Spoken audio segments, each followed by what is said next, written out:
All right. Hey, everybody. I am attempting to do a live, and my light is all in the thing. This is my first time going live, and God knows how long.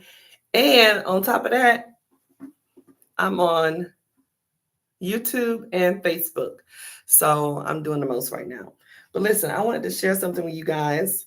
Um, and I had a conversation with my husband, and we were talking about, I was trying to ask him, is it possible for someone to have the potential, the physical potential to be athletic, but not just meet the potential? Because I have a daughter, she's built, she has muscle, but she's not athletic at all.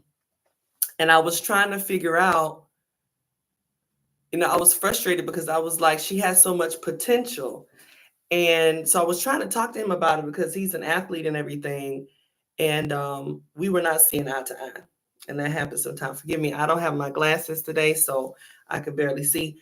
But we weren't seeing eye to eye because I was like, people can have potential. You can have the physical makeup of an athlete. You can have muscle and just not reach your potential. His mindset was, your mind is a part of that potential. So if you have muscle, but you don't have heart, you don't have potential. And so I was like, you're not understanding what I'm saying. The physical, muscular development and that makeup of a person, I'm talking about that potential, not the mind's potential. And he explained to me that you cannot separate the two, which of course, like most conversations with my husband, because he loves the Lord and he's a minister, it led to the scripture. So he shared with me that he was reading Ecclesiastes 9:11. And so I'm going to read that real quick. And it says, I have observed something else under the sun. The fastest runner does not always win the race. The strongest warrior does not always win the battle. The wise sometimes go hungry, and the skillful are not necessarily wealthy. And those who are educated don't always lead successful lives. It is all decided by chance, by being in the right place at the right time. And I was like, okay. This is why you got to listen to your husband sometimes. I said, okay, I get what you're saying. So no matter what potential you have, you can make all the right moves. You can read all the books, take all the courses, get all the coaches in the world. That does not guarantee your success. Now, there are a lot of people online, I understand, sharing with you best practices on how to start your business, how to strengthen your relationships, all these things. There are a lot of how-to coaches out there.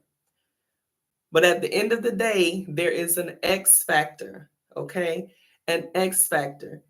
And for me and a lot of you, you're going to find that the X factor is the God factor.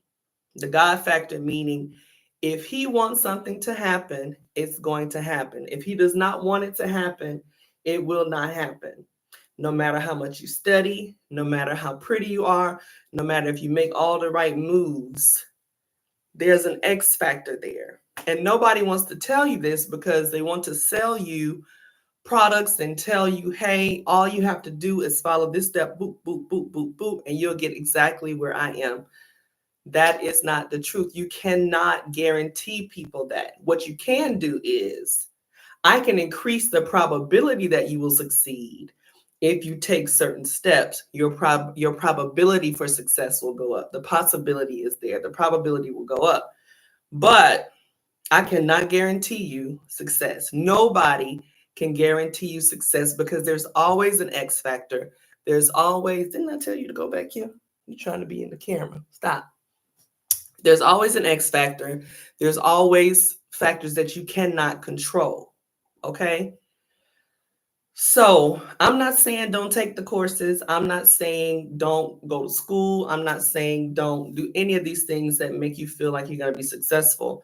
What I'm saying is, make sure that with the effort that you're putting forth, that there is an acknowledgement of this X factor, that there is an acknowledgement of God, that there is an understanding that you don't control everything. And your absolute best bet is to get as close to God as you can, because all power is in his hands, no matter what it is that you want to do. Okay, so for instance, if you want to lose weight, You got so many people saying, eat as many carbs as you want. You got people saying, don't eat carbs. You got people saying, work out till you pass out. You got other people telling you not to work out. Okay, so we understand that if you want to lose weight and you want to increase the probability of you losing weight, exercise is a key. What you eat is a key. When you eat it is a key. All right, cool. But then there are people who follow those rules and they still don't lose weight because there is an X factor called genetics. That's just the major one, is genetics, that I can think of for that example. Point being, you can do all the things that are supposed to be right. It could be right, but not even right for that season. It could be something that you're working on for your business. It would have worked in the 90s, but it's not working in the millennium. What matters most is at the end of the day, you do not depend solely on your physical body, on your knowledge, but that you're not leaning to your own understanding, but you're acknowledging God in all your ways so that he can direct your path, because only he knows what you're fully capable of, what your true capacity is. Only he knows what your future holds. Only he knows what you can and can't do. Some people say you can do anything if you put your mind to it. No, you can't. You can't just do anything you put your mind to. If you're determined, the probability of you succeeding, it increases. But the truth is, it's some things you can't do. No matter how hard you try, there's some things that are just not in your purview. There's some things that you're just not built for. There's some things that you weren't given a gift for while you were given the gift for other things. How are you going to know what that is? You have to get close to God. He's the manufacturer. We're the product. He has the directions. He has everything that you need to know about you and everything that he's given you.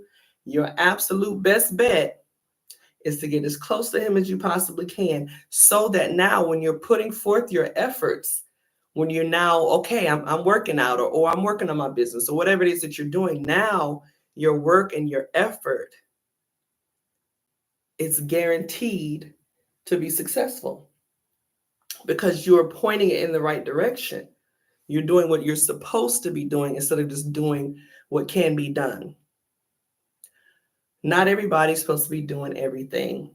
And a lot of people end up disappointed because they're following steps of people who are doing things they would like to do, but it's not in their calling to do those things. So they end up frustrated. Find out what you're supposed to be doing from your manufacturer, which is God. And with that comes an assignment. And with the assignment comes steps to accomplish the assignment. It's really foolproof. It's easy. It's just you have to go to God first. And then the energy that you're putting towards whatever it is your goal is won't be wasted. How many times have you gone after something just to realize, for years, just to realize, oh, this isn't it? It could be a relationship. Oh, I wasn't supposed to be with this person. Or, oh, I wasn't supposed to be working here. And all those things kind of work together for your good, and they kind of help you to become a better person, hopefully. But you can't get that time back. Why waste your time doing something that you're not supposed to be doing just because you want to, when at the end of the day, there's an X factor. If it's not in God's will, you pushing against a mountain. For what? He knows what's best for you. He knows what you would enjoy the most. He knows what you would be successful in the most. So again, Ecclesiastes 9:11, the X factor is Jesus. The X factor is God. He is the one that secures our success. The Bible says it's him who gives us the power to get wealth. I know a lot of us look it up online, how to be a millionaire. What do I need to do? Everybody's trying to get money. I understand. I'm trying to get money too. Money is very important. It answers all things. But it's God that gives you the power to get wealth. Wealth is that lasting income, that resource, that's the source that has everything that you need financially, and it lasts from generation to generation. It doesn't just blow away every time the weather changes. We want wealth, not just money, wealth that we can build on, wealth that we can impact lives with.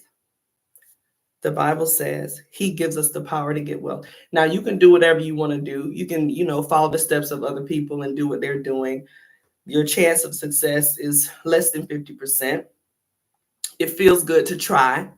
But after you're done trying, the time that you waste, if it doesn't work, you cannot get that back. I compare making decisions in the will of God to shooting like a sniper rifle with the scope. Okay, you're trying to hit something. Y'all seen the movies. I love movies like that with a lot of violence, but where it's like a sniper on the roof of the building, and every time he pulls the trigger, he hits something. And then you got the one where you got the man with the Uzi, he's spraying all over the place, ain't hitting nothing. And you just like, do you just like the sound, or are you trying to actually kill somebody? Listen, a lot of times when we just out here trying stuff, we're wasting time and energy. We're like the guy with the Uzi just shooting stuff all over the place, not hitting the target. Taking the time to listen, submit, accept that God's will is better than our own. He puts that sniper rifle in your hand and you will not miss. I hope this message encouraged some of you. I hope it inspires you to move closer to God, spend time in prayer and in the word so that he can give you wisdom, he can give you direction, and so that every move that you make and all the work that you do will not be wasted. Have a wonderful day. I hope my live was successful. I'm going to try to do it this way from now on because it's easier. And I'll see y'all next time. Bye. Okay, end it on YouTube and now end it on Facebook. Uh-oh, come on. Uh-oh, it still hadn't ended.